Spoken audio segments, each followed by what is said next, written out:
पप्पा आपको एक छोटी सी सलाह देना चाहता है। Save water, save energy, save the environment, save our planet. मेरा बचपन साउथ बॉम्बे में बीता।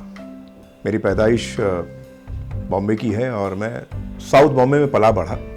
स्कूल लाइफ मैं फक्र के साथ बोल सकता हूं कि जिस स्कूल में मैं पढ़ा हूं वहां के pass out Jitendra, actor Jeetu ji, Rajesh Khanna, Sunil Gavaskar, ऐसे बड़े अच्छे अच्छे नामी ग्रामी लोग हैं जो जिनसे एक तरह से मैं कह सकता हूं कि उनसे मुझे प्रेरणा मिली। स्कूल लाइफ से ही मैं मतलब नाटकों में काम करता था। स्कूल के ड्रामे हो या गाना कुछ हो, गाने का कार्यक्रम हो, तो हर चीज़ में मैं बड़े बढ़ चढ़ के हिस्सा लेता था। और अगर मैं कभी कह दूं कि नहीं, मैं नहीं हिस्सा लेना चाहता हूं, तो मेरे टीचर मुझे छड़ी दिखा कर कहते थे कि ये तुमको करना ही होगा। फिर मुझे मौका मिलता था और मैं कैरेक्टर्स करता था, उसमें ड्रामे को डायरेक्ट भी करता था और बहुत अच्छी बेहतरीन कला का प्रदर्शन करता था। तो पूरी स्कूल में इसी बात के लिए फेमस हो जाता था मैं। और कुछ टीचर्स तो ऐसे थे कि मैं क्लास में आते ही पहले, भाई आ जाओ समय, पहले वो गाना सुनाओ, फिर उसके बाद हम पढ़ाई शुरू करेंगे। और मैं गाना गाता था। तो कला से बहुत प्रेम था बचपन से ही। मेरा सबसे बड़ी दिलचस्पी मेरी कला में थी। तो करते करते अमिताभ बच्चन साहब का फ़ैन बना और उनकी फिल्में देखता था। आप यकीन नहीं मानेंगे, एक एक फिल्म मैंने बच्चन साहब की 20-20 बार देखी है। और बस उनको देख करके उनके डायलॉग्स दोहराता था। और यूँ कह सकते हैं कि वो मेरे टीचर हैं। और उनसे भाषा का ज्ञान और बोलने का अंदाज, डायलॉग डिलीवरी, ये सारी चीज़ें मैंने अपने अंदर उतार ली।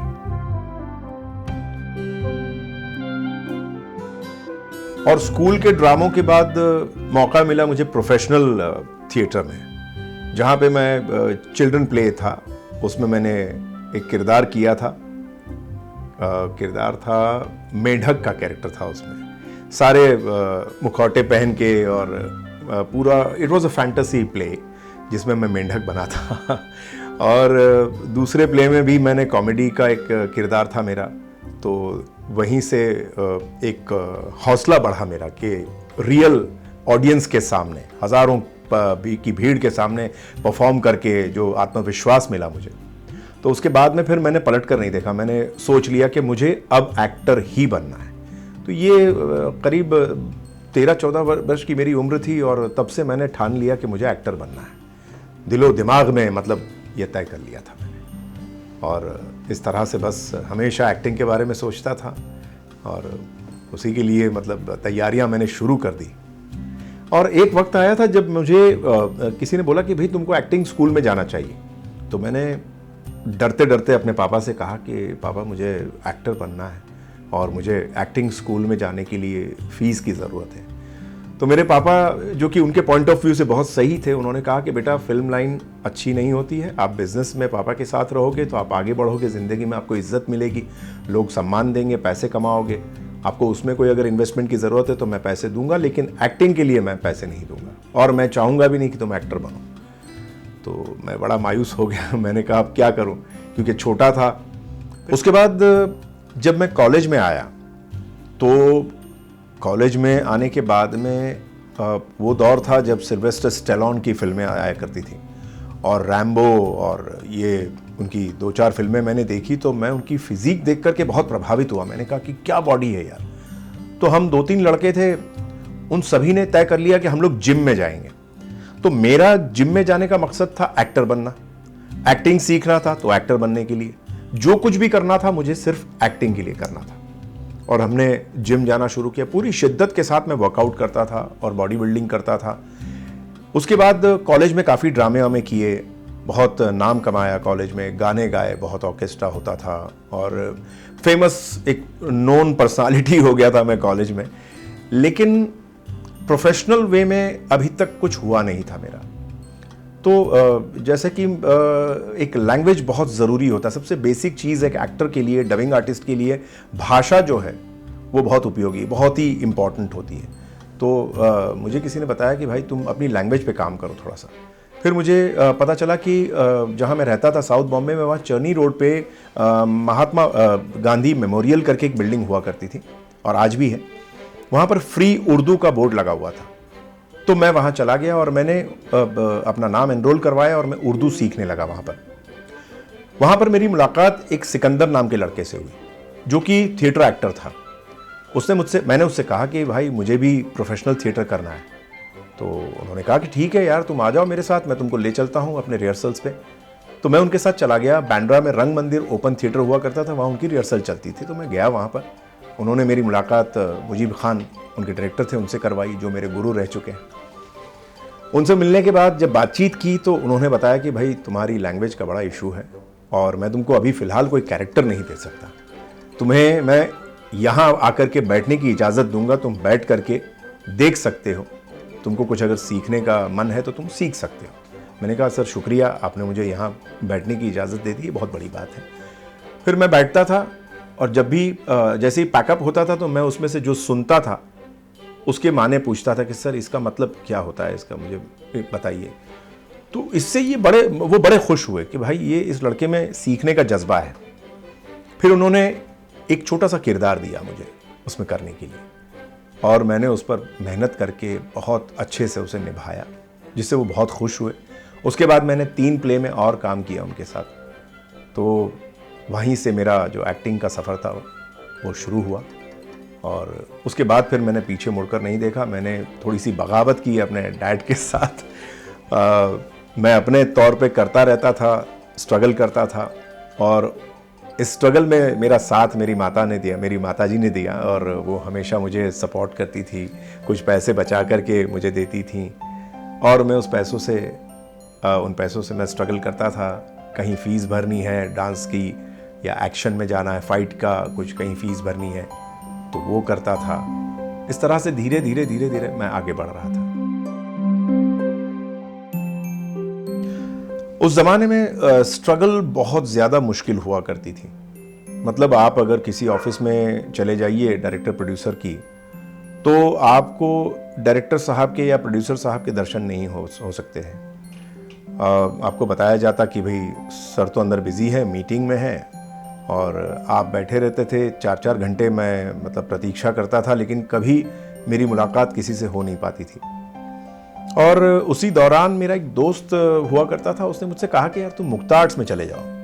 मैंने कहा भैया इतना बड़ा प्रोडक्शन हाउस है, सुभाष घई साहब के प्रोडक्शन हाउस में, यार मुझ जैसे नए लड़के को क्यों कोई मौका देगा? मैंने क्या किया लाइफ में, मुझे कौन जानता है? तो उसने फिर भी मुझे प्रेरणा दी, भाई तुम जाओ यार, किसी भी तरह से तुम एक बार मिल कर आओ, वहाँ पे फिल्म शुरू हो रही है और शायद कुछ हो जाए तुम्हारा।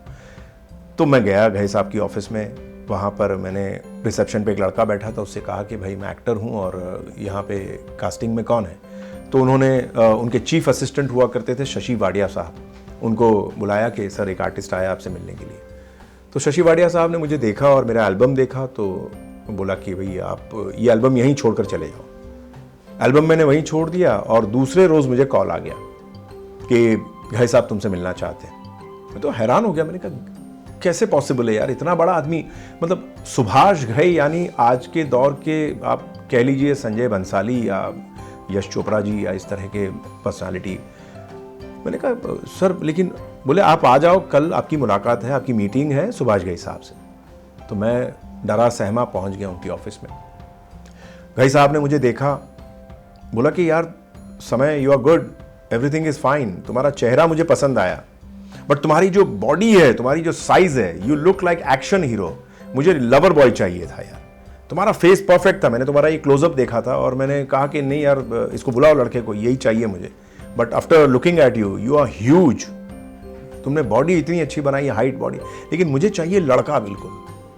और मैं इतना मायूस हो गया, मैं ये सोच के गया था कि भाई घई साहब मीटिंग करने वाले हैं, मतलब शायद होना ही होना है। बट उन्होंने जो भी था मुझे कह दिया साफ तौर पे, क्योंकि बड़े लोग घुमा फिरा के बात नहीं करते, तो उन्होंने मुझे साफ तौर पे कह दिया।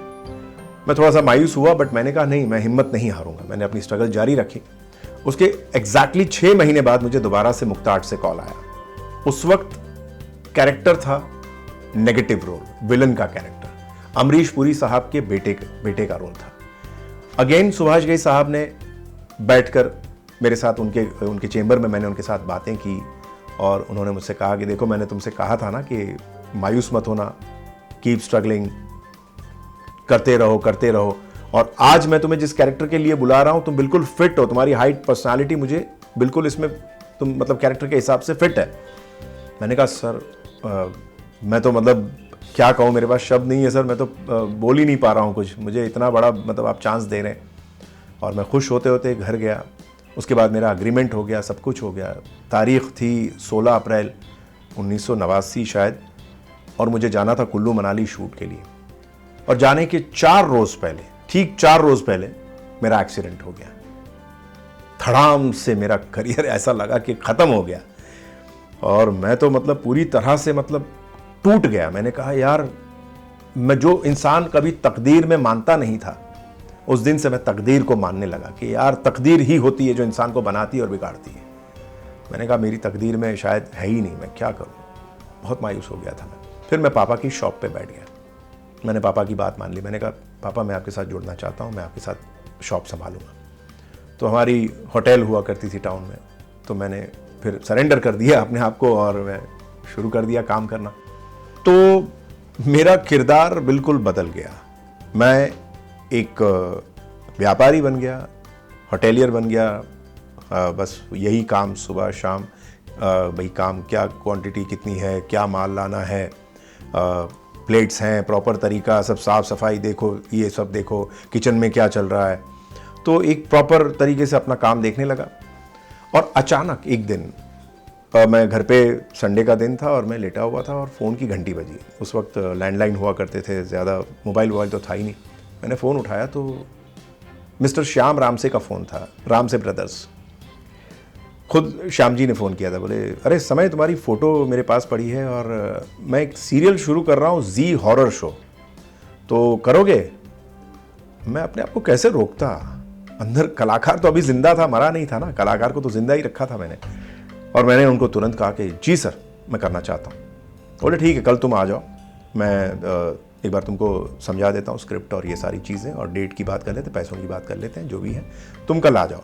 मैं उनके यहाँ पहुँच गया और उसमें किरदार था, मेन लीड कैरेक्टर था, और वो गोगा कपूर के बेटे का रोल था। बड़ा अच्छा कैरेक्टर था। सब कुछ हो गया, सारी बातें हो गई। और सडनली अचानक मुझे पता चला कि अभी उन्होंने वो प्रोग्राम थोड़ा सा पोस्टपोन कर दिया है। देखिए, ये दोबारा से मायूसी, हाथ में आया निवाला, फिर गिर गया। अब मैं तो परेशान। मैंने कहा यार ये क्या हो क्या रहा है मेरे साथ। तो मैं तो अपने डैड की दुकान पे बैठा ही था शॉप पे, तो कुछ इशू नहीं था, मैं अपना काम तो कर ही रहा था और मुझे अपने मनपसंद चीज़ें मिलती थी। डैड बड़े खुश थे कि चलो बेटा आ गया लाइन पर, अब तो कोई टेंशन नहीं है। बट वही चीज़ है। उसके बाद फिर हम लोग आ गए अंधेरी में रहने के लिए, साउथ बॉम्बे से अंधेरी में पहुंच गए रहने के लिए। वहाँ पर आते आते एक ट्रेजेडी हो गई मेरे साथ। मेरे डैड ही पास्ड अवे और मैं बहुत मायूस हो गया, बहुत मतलब पूरी तरह से टूट चुका था मैं। मतलब मेरे गाइड थे मेरे पापा, मतलब हर किसी के लिए बाप से बड़ी कोई दुनिया में चीज़ नहीं होती है। और सब परेशान, माँ परेशान मेरी। और थोड़े कुछ महीनों के बाद फिर बड़े भाई और बड़ी दीदी ने मुझसे कहा कि अब तुम एक काम करो, शादी कर लो। शादी कर लोगे, कम से कम मम्मी को अकेलापन नहीं होगा। तुम चले जाते हो बाहर, फिर मम्मी अकेली रहती है, उदास रहती हैं, तो एक सपोर्ट हो जाएगा। और अब तुम शादी कर लो। तो मैं प्रिपेयर्ड था नहीं बिल्कुल, बट लोगों का सजेशन सुन के और इस तरह से, एक तरह से दबाव कह सकते हैं कि भाई अब तुम शादी कर लो, अब क्या है, क्या प्रॉब्लम है। और मैं मान गया। फिर लड़कियां देखी और मेरी जिंदगी में हीरोइन की एंट्री हो गई, मेरी वाइफ। अब शादी का सिलसिला जो चल रहा था, उसी दौरान दोबारा से फोन आया श्याम जी का, श्याम रामसे साहब का, कि भाई वो जो आपको मैंने बताया था वो अब से वापस से हम रिवाइव कर रहे हैं और वो एपिसोड आ गया है, तुम्हारी जो कहानी है उसमें तुम ही हो और तुम ही करोगे उसको। तो मुझे बड़ी खुशी हुई। मैंने कहा यार ये तो चलो किस्मत खुल गई, वापस से सिलसिला शुरू हो रहा है। और हमने जाकर के वो शूट ख़त्म किया। शूट का ख़त्म होना और उसी दौरान मेरी शादी हो जाना। शादी हुई 1992 दिसंबर 1 और उसी वीक में बदकिस्मती से बंबई में और हर जगह दंगे शुरू हो गए थे। दंगों की वजह से घर वालों ने मुझे कहीं जाने नहीं दिया था हनीमून पे या कहीं घूमने, हम पति पत्नी घर पे ही थे। और टेलीकास्ट का मुझे पता चला कि मेरा एपिसोड टेलीकास्ट होने वाला है। अब गलती मुझसे ये हुई थी कि मैंने अपनी वाइफ या उनके घर वालों के सामने ये डिस्क्लोज नहीं किया था कि मैं एक्टर भी हूँ, क्योंकि मैं पूरी तरह से एक्टर था नहीं उस वक्त, प्रोफेशनली कुछ कर नहीं रहा था फिलहाल, तो मैंने नहीं बताया, ज़रूरी नहीं समझा, क्योंकि पापा की शॉप थी, वो सब देखा था उन्होंने, और भाई लड़का अच्छा है, काबिल है, चलो लड़की दे दी। और टेलीकास्ट डेट और हम घर पे, और मेरी वाइफ को मैंने कहा कि चलो टीवी देखते हैं। मैंने सोचा कि उनको सरप्राइज़ दूंगा। मैं बड़ा खुश था, मैं गया, देखेगी खुश हो जाएगी, मैं टीवी पर दिखाई दूंगा, मेन लीड कैरेक्टर कर रहा हूँ।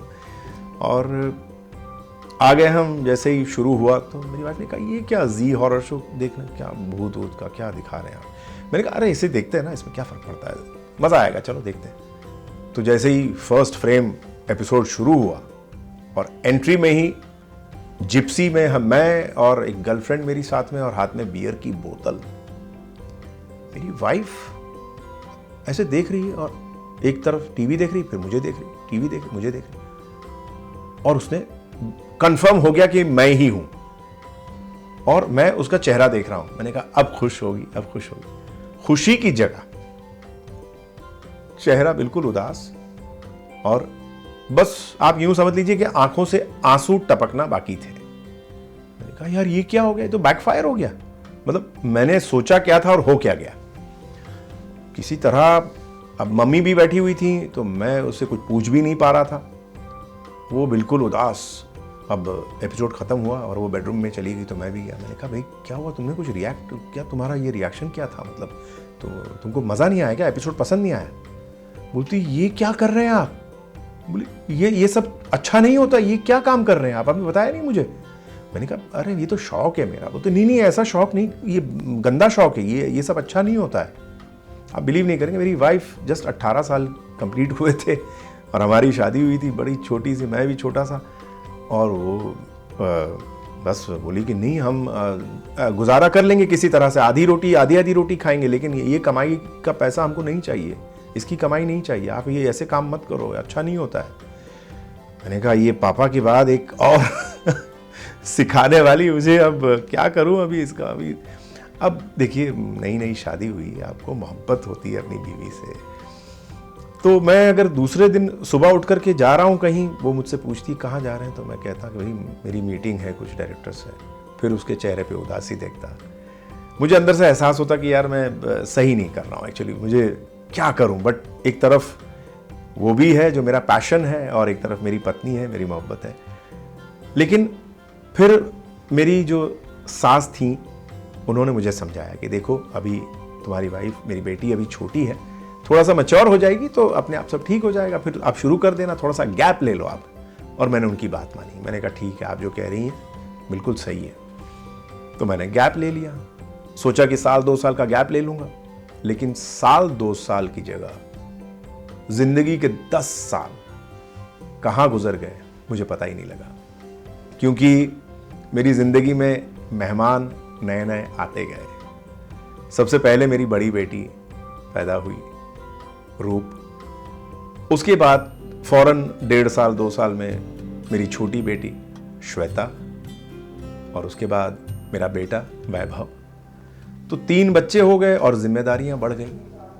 और उस दौरान मैंने फिर क्या क्या नहीं किया। मैंने प्रॉपर्टी का काम किया, मेरी ऑफिस थी प्रॉपर्टी की, जिसमें मैं अच्छा काम कर रहा था, सब कुछ अच्छा चल रहा था, और तमाम चीज़ें थी मेरे पास में, मैंने सारी सुविधा थी घर में, गाड़ी ले ली थी, और अच्छा पैसा कमा रहा था, कमाई बहुत अच्छी हो रही थी, करियर अच्छा बन गया उसमें। लेकिन एक दिन मैं जागा, मैंने कहा भाई मैं कर क्या रहा हूँ, ये मैं क्या बन गया, मैं तो एक्टर हूँ यार, भूल गए क्या? अपने आप से मैंने पूछा, मैंने सोच लिया, मैंने ठान लिया, मैंने कहा बस हो गया, मैं लौट कर आ रहा हूँ तुम्हारे पास। मेरी वाइफ तब तक मैच्योर हो गई थी और समझदार हो गई थी। मैंने उनके साथ चर्चा की, मैंने कहा देखो भाई मुझे इसमें मज़ा नहीं आ रहा है, और जिस काम में मज़ा नहीं आता वो काम नहीं करना चाहिए, चाहे उसमें लाखों क्यों ना हो पैसे, लाखों रुपए क्यों ना हो। तो उन्होंने भी कबूल किया, बोले कि ठीक है आप करना शुरू कीजिए, देखो बट आप ये लाइन भी कंटिन्यू रखिए, इसको छोड़िए मत। मैंने कहा नहीं मैं पूरी तरह से नहीं छोड़ूंगा। फिर मैंने लोगों से मिलना शुरू किया, और बहुत जल्द मुझे सीरियलों में काम मिलना शुरू हो गया। लगभग 2014-15 में मैंने फिर से एक्टिंग में कम बैक किया है और तब से लेकर अब तक मैंने अच्छी अच्छी भूमिकाएं की हैं। कुछ फिल्में की हैं, एक आध दो। ग्रैंड मस्ती में मेरा एक सीन था, लेकिन बहुत ही इंपॉर्टेंट सीन था, कॉमेडी थी। और उसके बाद से फिर मैंने एक सीरियल आती थी कलर्स पे, बेइंतहा, जिसमें मेरा कैरेक्टर बहुत ही इंटरेस्टिंग था। एक विलन होता है, बट कॉमेडी विलन, बहुत चापलूस और बड़ा ही काइया टाइप का आदमी होता है, तो उसको करने में बड़ा मजा आया मुझे। उसके बाद तो फिर मैंने क्राइम पेट्रोल के काफ़ी एपिसोड्स किए, सावधान इंडिया के बहुत सारे एपिसोड्स किए, जिसमें मैंने अलग अलग किरदार किए। डिफरेंट शेड्स होते थे कैरेक्टर के, कभी सीधा साधा इंसान, तो कभी विलन हो, कभी विक्टिम हो, तो कभी कल्प्रिट हो। कई तरह के कैरेक्टर्स मैंने किए। और अभी फ़िलहाल आप मुझे देख सकते हैं, एक विक्रम भट्ट साहब की वेब सीरीज़ है ट्विस्टेड 2, और बहुत ही इंटरेस्टिंग है, जिसमें मेरा कैरेक्टर एक CID चीफ का है, मिस्टर रॉय, एंड बड़ा चैलेंजिंग और बड़ा अच्छा कैरेक्टर है। संजय खान साहब का 1857 की क्रांति एक शो था, DD पे आता था, उसमें हीरो के भाई का बड़ा इंपॉर्टेंट कैरेक्टर मिला। उसके बाद फिर मुझे एक माइथोलॉजिकल सीरियल था, उसमें काम मिला, और सिलसिला चल पड़ा। बहुत बढ़िया काम हो रहा था। एज एन एक्टर मैं मतलब बहुत बिजी हो गया। ये करते करते अचानक से तीनों शो आउट, मतलब ऑफ एयर हो गए। मतलब मैं बिल्कुल, जो शख्स जिसके पास 1 मिनट की फुर्सत नहीं होती थी, वो बिल्कुल खाली हो गया। कोई काम नहीं, एकदम खामोश, मतलब सन्नाटा हो गया, जैसे लाइफ में कुछ है ही नहीं।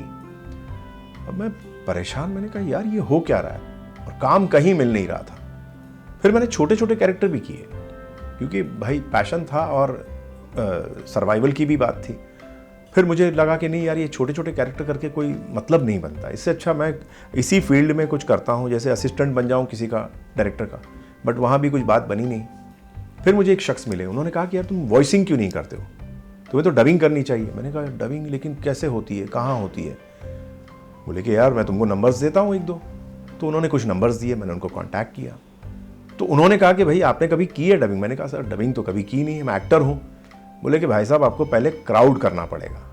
मैंने कहा क्राउड ठीक है, क्या होता है, मैं आ जाता हूँ, आप बताइए। क्राउड भी करने को मैं तैयार हूँ।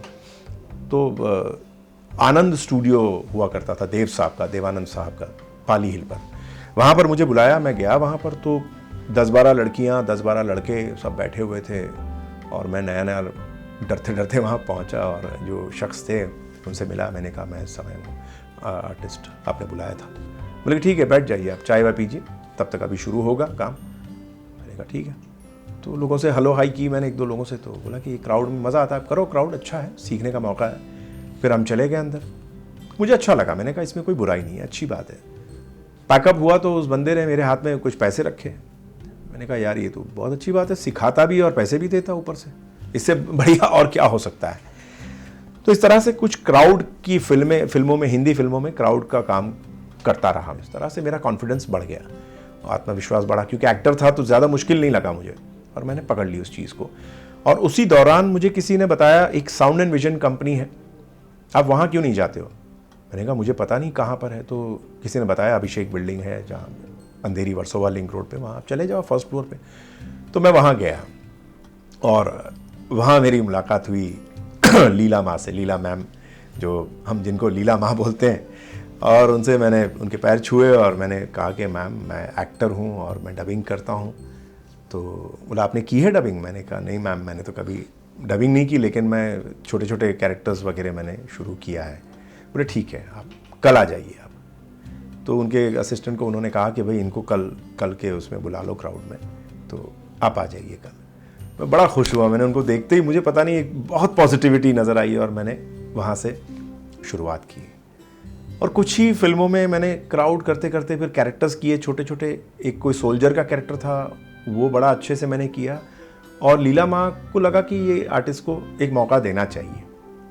फिर एक फिल्म थी ओशन 11, उसमें एक बड़ा इंपॉर्टेंट कैरेक्टर उन्होंने मुझसे करवाया, और बस वहीं से मतलब मेरा सफ़र शुरू हुआ। एक प्रॉपर तरीके से मैं डबिंग, जैसे मतलब वो हमारा इंस्टीट्यूट कह सकते हैं आप, वहाँ से हमने सीखा, हमने मतलब अपने आप को ग्रूम किया हमने, मतलब डबिंग में प्रॉपर तरीके से डबिंग क्या होती है वो हमको पता चला वहाँ से, और इस तरह से सिलसिला शुरू हो गया। तो सफ़र में चलते चलते एक और फिल्म के ऑडिशन के बारे में पता लगा। किसी का फ़ोन आया कि भाई एक फिल्म है साउथ की, उसमें आपको ऑडिशन के लिए आना है। हमने कहा ठीक है, जैसे रोज़मर्रा की हमारी जो होती है दिनचर्या के, भैया ऑडिशन में चले गए, एक साउथ की फिल्म है या हॉलीवुड फिल्म है, इस तरह से हम चले गए वहाँ पर ऑडिशन देने के लिए। अब ये तो हमने पूछा भी नहीं कि फिल्म का नाम क्या है, क्योंकि ये अब रोज़ का काम था, तो गए, हाँ भाई ये कैरेक्टर था, देख लीजिए आप, हाँ ओके ये कैरेक्टर है, कटप्पा है, स्क्रिप्ट दे दी हमें, हम स्क्रिप्ट पढ़ ली, डायलॉग्स पढ़ लिए, और कुछ एक सीन हमसे डब करवाया और मैंने उसे डब कर दिया, और ठीक है ओके थैंक यू बोल के हम चले गए, और बोले ओके बताएंगे आपको। तो कुछ 4 रोज़ बाद उनका कॉल आया कि भाई ये कैरेक्टर आप फाइनल हो चुका है, आपको करना ही ये कैरेक्टर। अब तब तक ये नहीं पता था कि क्या है क्या नहीं है। बाद में टाइटल पता लगा कि बाहुबली है। ये भी पता लगा कि वहाँ के बहुत बड़े डायरेक्टर हैं राजा मौली। राजा मौली के बारे में ऑफ कोर्स सुना था, बहुत सुना था, लेकिन उनकी कोई फिल्म नहीं देखी थी। उनकी फिल्म रिलीज़ हुई थी मक्खी, बट मैं देख नहीं पाया था। लेकिन ये पता था कि बहुत बेहतरीन डायरेक्टर हैं, मतलब इंडिया में हम शान से बोल सकते हैं कि भाई हम राजा मौली हमारे इंडिया के डायरेक्टर हैं। बहरहाल मेरी शुरुआत हुई कटप्पा की डबिंग की। एक देविका मैम करके आई थी हैदराबाद से। उनका तरीका जो था बताने का, वो सिर्फ एक बार ब्रीफिंग देती थी, उसके बाद बीच में कुछ नहीं बोलती थी। Such a fine director, dubbing director, amazing. मतलब मुझे बड़ा अच्छा अनुभव रहा मेरा उनके साथ। वो सिर्फ आंखें बंद करके यूं सुनती थी, वीडियो की तरफ नहीं देखती थी, और अगर जहां उनको लगता था वहां पे समय थोड़ा सा इसको मेलो कर दो, ये उनका स्टाइल होता था। और जब एक सीन मैंने बहुत अच्छा कर दिया तो उन्होंने इतना खुश होकर के मुझे गले लगा लिया, and she was so happy. कई बार वो मुझे तोहफे में इतना बड़ा कैडबरी चॉकलेट देती थी कि ये आपका आज का इनाम है, आपने बहुत बढ़िया किया, बहुत अच्छा लगा हमको। बाहुबली पार्ट 1 और पार्ट 2 में कटप्पा के 2 बिल्कुल विपरीत किरदार थे। पार्ट 1 में तो जैसे वो भीष्म पितामह बिल्कुल सीरियस और अपनी बस ड्यूटी और माहिष्मती और बस यही राजमाता उनके लिए, मतलब उनका टारगेट बस, और कुछ था ही नहीं उनके जहन में। लेकिन सेकंड पार्ट में उनका कैरेक्टर बड़ा मज़ेदार था, काफ़ी कॉमेडी और इमोशंस भी उतने। लेकिन मुझे एक सीन करने में बड़ा मज़ा आया था, बहुत इंटरेस्टिंग सीन था जो बाहुबली और कटप्पा के बीच में था। बाहुबली उन्हें दिखाते हैं, 2 पक्षी आपस में चोंचे लड़ा रहे हैं, प्रेम कर रहे हैं, तो वो बता रहे हैं कि भाई इनको देखकर तुम्हें क्या लगता है, कैसा लगता है, क्या फील करते हो तुम। तो कटप्पा जो बयान कर रहे हैं उनके सामने, वो मैं आपके सामने पेश करूंगा। इतने साल इस धरती पर बिता दिए, किस लिए? इन दोनों को पकड़ के नमक मिर्च में डुबो के धीमी आंच पर तल के खाया जाए।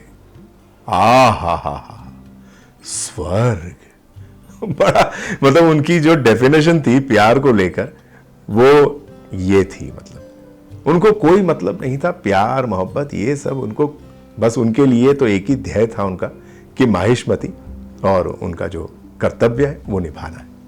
That was like amazing. वो सीन करने में मुझे बड़ा मजा आया था, काफ़ी लोग खुश हुए थे उसमें। देविका जी भी मतलब पहली बार मुझसे उन्होंने जब ये सीन करना था तो बोला कि Samay now something challenging is going to come, आपके लिए मतलब एक चैलेंज आने वाली है। बोले मैंने आपका सीरियस तो देख लिया फर्स्ट पार्ट में, लेकिन इसमें कटप्पा ने बहुत कॉमेडी की है, तो आप मैनेज कर पाएंगे?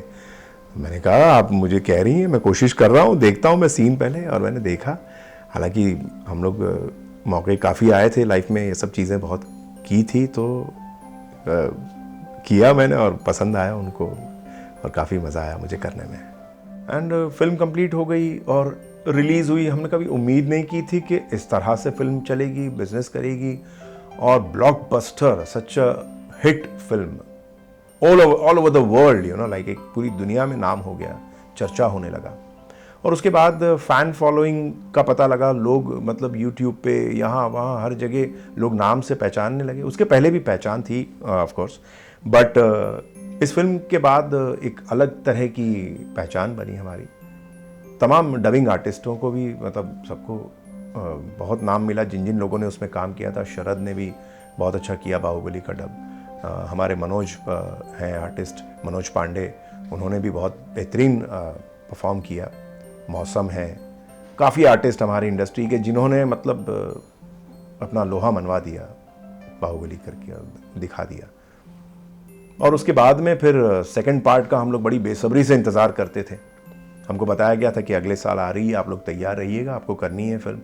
बट वो काफ़ी डिले हुई फिल्म, बिकॉज ये एक चैलेंज था राजा मौली सर के लिए और पूरी टीम के लिए कि इसको बेहतर से और बेहतरीन कैसे बनाया जाए। और हम लोग तो बस इंतज़ार करते थे और पूरे प्रोसेस में हमको जो भी मिलता था, भैया बताओ ना बाहुबली ने, कटप्पा ने बाहुबली को क्यों मारा, ये सवाल। उसके बाद रेडियो के इंटरव्यूज़, तमाम रेडियो चैनल से फ़ोन आना शुरू, दुबई से, इवन दुबई रेडियो से मुझे कॉल आए, बोले इंटरव्यू चाहिए आपका। मैंने कहा सर ले लीजिए। तो बस वही सवाल कि सर बता दीजिए अब आप कि कटप्पा ने बाहुबली क्यों मारा। मैंने कहा ये राज तो मुझे भी नहीं पता खुद।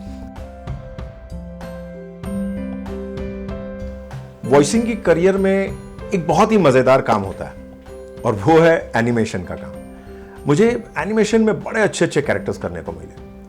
मैंने स्पाइडरमैन डिज्नी के लिए किया था, जिसमें लीड करता था, मैं स्पाइडरमैन का कैरेक्टर करता था। और उसमें क्या होता था कि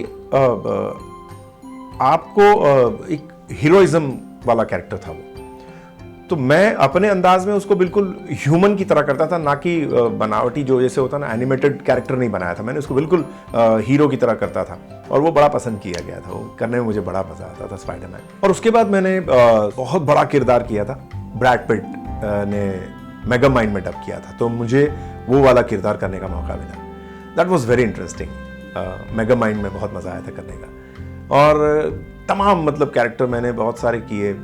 एनिमेशन में तो लगातार मैं करता रहता था, काफ़ी कुछ किया मैंने। ऐसा कोई चैनल शायद ही बचा हो जिसमें मैंने एनिमेशन का काम कार्टून सीरीज़ डब ना की हो। मतलब आप कार्टून नेटवर्क से लेकर के निक हो गया, पोगो हो गया, डिज्नी के सारे चैनल्स और तमाम मतलब मैंने किया था शेर खान का कैरेक्टर, मोगली करके एक सीरीज़ आती थी जिसमें नाना पाटेकर साहब करते थे, उसको मैंने किया था। और चैनल का डिमांड था कि उसको प्राण साहब की वॉइस दी जाए, तो मैं प्राण साहब के अंदाज में शेर खान करता था, जो कि बहुत इंटरेस्टिंग था, बहुत लोगों ने पसंद किया उसको।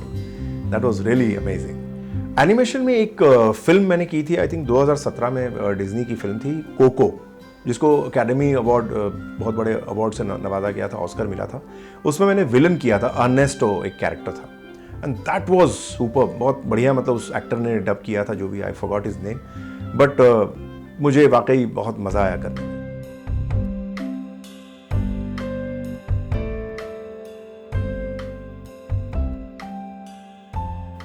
हॉलीवुड फिल्में जो होती हैं वो आपको बहुत कुछ सिखाती है। एक एक्टर के लिए सीखने के बड़े मौके होते हैं जब हम डबिंग करते हैं तो।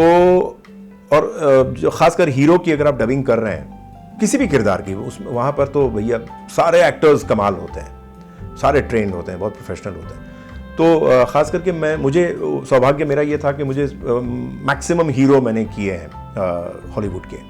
जैसे हैरिसन फोर्ड हो गया एयरफोर्स वन में, अमेजिंग एक्टर। फिर उसके बाद मैंने आर्नल्ड श्वार्ज़नेगर किया हुआ है। उसके बाद मैंने बैटमैन की पूरी सीरीज़ मैंने की है, मतलब बैटमैन की तमाम फिल्में जितनी भी हैं मोस्टली सारे हीरो मैंने ही किए हैं। फिर मैं अवेंजर कैसे भूल सकता हूँ, अवेंजर में मैंने Bruce banner, Hulk was my voice. तो ब्रूस बैनर का जो किरदार है, जो एक्टर है, वो he is superb, he is amazing. मतलब इतना सरलता से वो बोलते हैं डायलॉग, और उनका जो अंदाज है परफॉर्म करने का, ऐसा लगता ही नहीं कि एक्टिंग कर रहे हैं वो, और इतने नेचुरल है परफॉर्मर वो। आई थिंक ये एक सीखने का एक मौका होता है आपके पास में। तो अगर उसको आप हूबहू उनके सुर में अगर आप बोल लेते हैं तो आपके लिए एक बहुत बड़ी उपलब्धि है ये, कि अगर आपने उनका, अगर थोड़े बहुत भी आप उनके क्लोज पहुंच गए डबिंग करते हुए, तो समझ लीजिए आपने जंग जीत ली है। हॉलीवुड एक्टर में एक मेरा बहुत फेवरेट एक्टर है रॉक, ड्वेन जॉनसन, जिसको मैंने डब किया है। बड़ा क्यूट सा चेहरा है उस शख्स का और ह्यूज बॉडी, लेकिन चेहरा बिल्कुल मासूम सा। उनको डब करते वक्त मुझे वाकई मतलब बड़ा आनंद आता है, बहुत मज़ा आता है करने में। जैसे मैंने उनकी अभी रिसेंटली रिलीज़ हुई फिल्म रैम्पेज में डब किया था, फिर बे वॉच में मैंने किया था, सैन एंड्रियाज मैंने किया था, उसके अलावा journey to the mysterious island वो भी मैंने की थी। तो इस तरह के एक्टर्स को डब करने में आपको ज़्यादा, आप कह सकते हैं कि बहुत सरलता से कर सकते हैं आप डब, और उसमें मेहनत नहीं करनी पड़े। बड़ा नेचुरल तरीके से वो शख्स जो है वही दिखाता है अपने आप को। He is a very good actor, I really love to dub for him. उसके अलावा मैंने गैरी ओल्डमैन के लिए भी किया है डब, बहुत अच्छे एक्टर हैं। उसके अलावा Morgan Freeman, oh my God, such a fine actor, उनके लिए मैंने डब किया है। डीप इम्पैक्ट एक फिल्म आई थी जिसमें मैंने मॉर्गन फ्रीमन को किया। और हाँ, डेंजिल वॉशिंगटन, माय गुडनेस, मैं तो मतलब क्या कहूं उनके बारे में। उनको डब करने में जो मज़ा आया है मैं मतलब बयान नहीं कर सकता हूं आपके सामने। उनकी फिल्में जैसे कि Book of Eli, Bone Collector, Flight, ऐसी तमाम फिल्में मैंने उनके लिए डब की है, और माय गुडनेस कितना कुछ सीखने को मिलता है एक एक्टर को।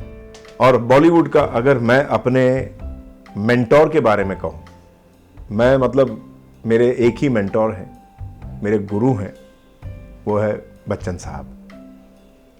बचपन से ही मैं उनका फैन रहा हूं। हाँ, मेरे पहले गुरु मेरे रंगभूमि के हमारे मुजीब खान साहब थे कुछ वक्त के लिए, जिन्होंने मुझे बोलना सिखाया, जुबान के बारे में क्या अहमियत है भाषा की, वो मुझे समझाया उन्होंने।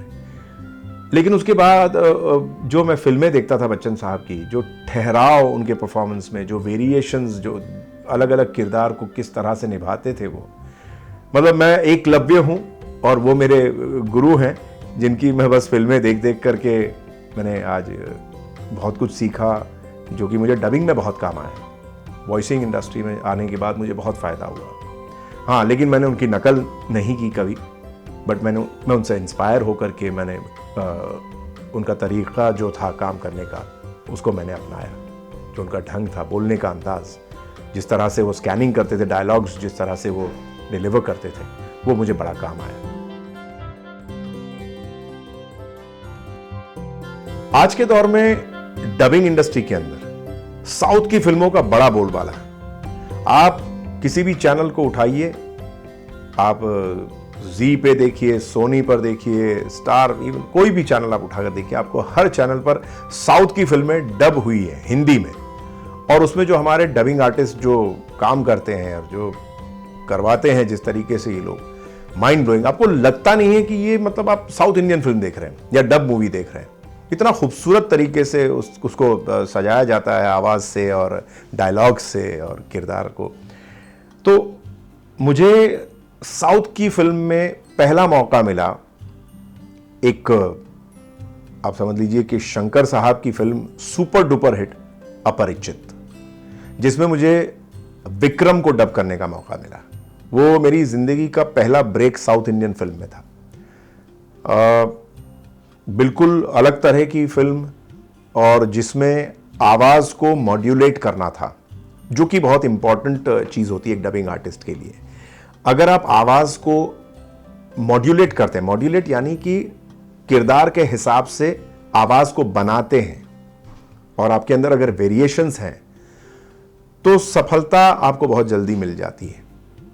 ऐसे आर्टिस्टों की बहुत डिमांड होती है। तो मैं नया नया था और वो लोग काफ़ी ऑडिशंस ले चुके थे, तमाम इंडस्ट्री में सब, हर कोई चला गया था वहाँ पर, लेकिन डायरेक्टर को कोई पसंद नहीं आया।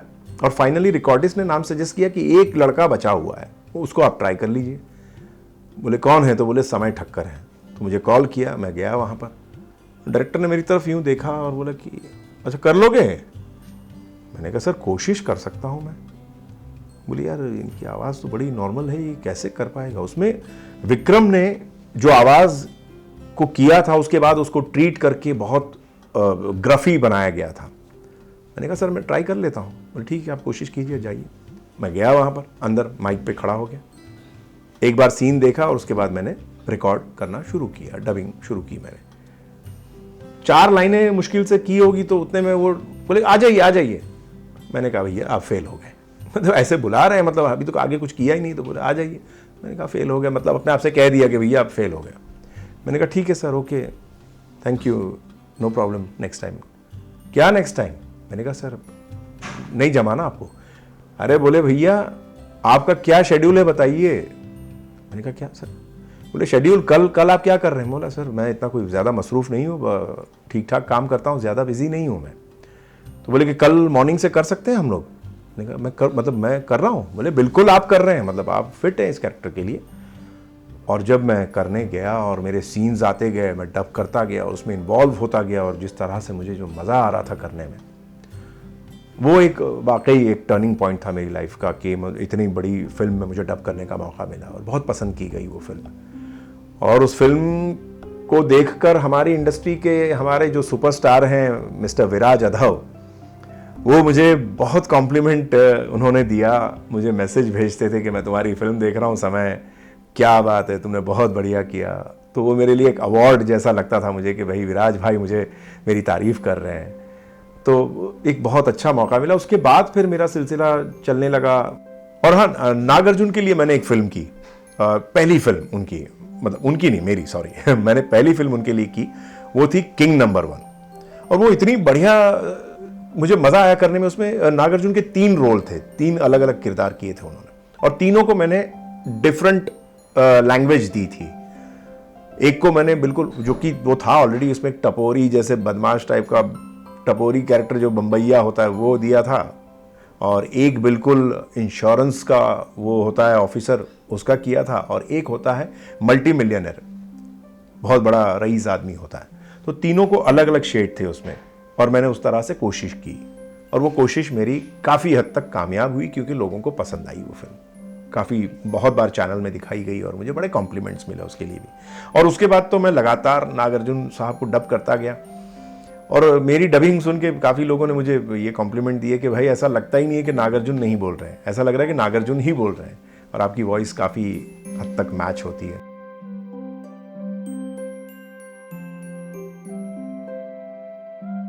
भविष्य का मेरा अपना ख्वाब जो है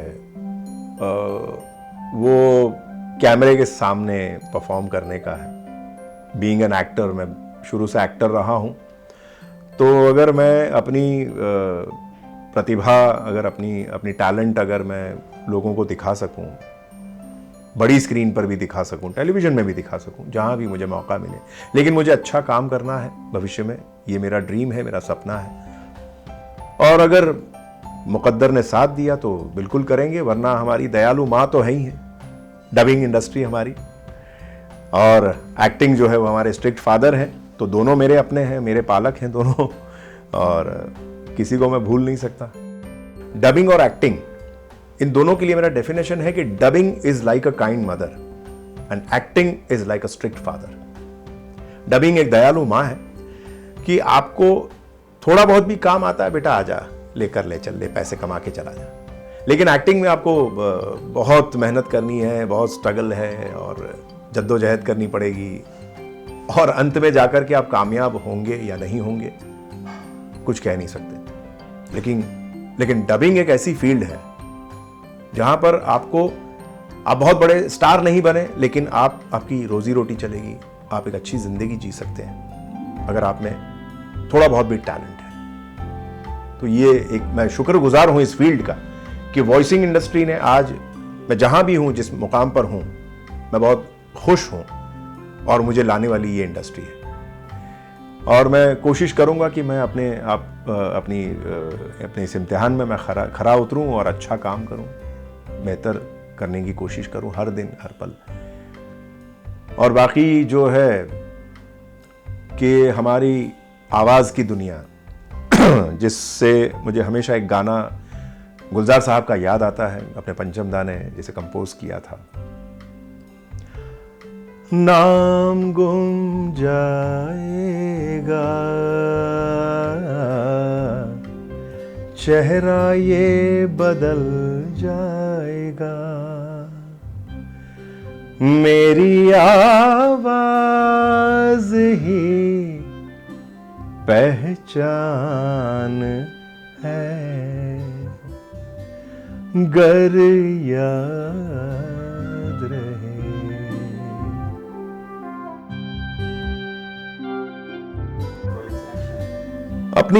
हमारी इस फील्ड में आपका परिवार जो है, आपके परिवार का सपोर्ट होना बहुत ज़रूरी है। जैसे कि मेरे करियर की शुरुआत में मेरी माँ थी मेरे साथ, पिताजी भी थे, और माँ ने मुझे बहुत सपोर्ट ज़्यादा किया। उसके बाद मेरी वाइफ, जिसका मैं शुक्रिया अदा करता हूँ कि उन्होंने बहुत संभाला मुझे, बहुत सपोर्ट किया, और उनके ही कहने पर मैंने अपने बेटे को वेकेशन के वक्त मैं अपने साथ ले गया कि भाई चलो डबिंग दिखाने ले जाओ, नीचे खेलता है धूप में हमेशा, वेकेशन है तो आपके साथ जाएगा तो कुछ सीखेगा। और मैंने उसको दिखाई डबिंग कैसे होती है, और स्टूडियो का माहौल देखा उसने, थोड़ा सा उसमें रच बस गया वो, और धीरे धीरे उसको करने का मौका मिला, और आज वो एक अच्छे मुकाम पर है, बहुत अच्छा काम कर रहा है। ही is a voice of Spiderman, काफ़ी एनिमेशन की सीरीज़ में लीड करता है, और आज मेरा बेटा भी बहुत अच्छा कर रहा है। मेरी बेटियां भी हैं, वो भी काफ़ी डबिंग्स करती हैं।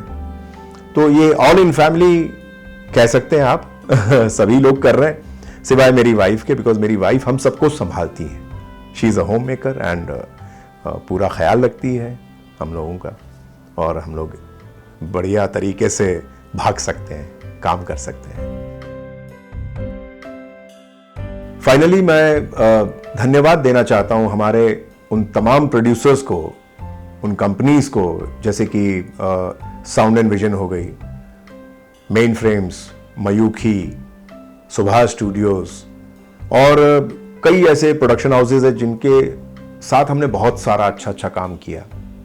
एड वर्ल्ड में मौका दिया हमें मनोहर नाइक सर ने, विठल सर ने, सुंदर सर, विजय राघवन सर, और ख़ास करके बाहुबली फिल्म में अगर मुझे किसी ने मौका दिलाया तो वो है रचनात्मक, अल्पना जी हैं। तो वाकई मतलब ये सारे लोग मेरे बेटे को भी आज आगे बढ़ने में मदद कर रहे हैं, मेरी बेटियों को भी मदद कर रहे हैं। मैं उन सब का बहुत बहुत शुक्रगुजार हूँ। मैं बहुत मतलब I am very thankful to them. मैं तहे दिल से शुक्रगुजार हूँ हमारे उन तमाम टेक्नीशियंस का, जो रिकॉर्डिस्ट, जो साउंड इंजीनियर है हमारे प्यारे से, जो हमारी आवाज़ को और बेहतर बनाते हैं, खूबसूरत बनाते हैं, जो मिक्सिंग करके और जिस तरह से सजाते हैं उसको, संवारते हैं उसको, प्रोजेक्ट को, उनके क्या कहने। और हमारे डबिंग डायरेक्टर्स, खास करके डबिंग डायरेक्टर्स के बिना हम बेलगाम घोड़े हैं। अगर हमें डबिंग डायरेक्टर की लगाम अगर हमारे उसमें ना हो गले में, तो हम तो कहीं भी इधर उधर भागेंगे। भाई हर एक एक्टर के लिए एक डायरेक्टर होना, अच्छा डायरेक्टर होना बहुत जरूरी है। और अब बारी आती है आपकी, यानी कि हमारे प्यारे प्यारे फैंस की। आप लोगों का जो सपोर्ट है, जो सजेशंस हैं, आप हमें क्रिटिसाइज करते हैं, आप हमें पसंद करते हैं, हमारे काम के बारे में कुछ अच्छी बातें बताते हैं, कभी कभी कुछ खामियां बताते हैं हमारी, उससे हमें बहुत मदद मिलती है। और आप जैसे हमारे फैंस सिर्फ हिंदुस्तान में नहीं, बल्कि हमारे पड़ोसी मुल्क पाकिस्तान, बांग्लादेश, सऊदी अरब, दुबई, नेपाल, कई जगहों पर हैं। तो एक अजीब सी खुशी मतलब हम लोग महसूस करते हैं कि कमाल है, मतलब ये इंडस्ट्री कितनी फल फूल रही है और कितने लोगों तक पहुंच रही है हमारी आवाज़। तो वाकई मैं आप लोगों का बहुत बहुत शुक्रगुजार हूं कि आप लोग हमारी सराहना करते हैं, हमें पसंद करते हैं, और इसी तरह बस दुआ करते हैं कि आप हमें सपोर्ट करते रहें और हमारे काम को पसंद करते रहें, हमारी आवाज़ सुनते रहें, देखते रहें। शुक्रिया।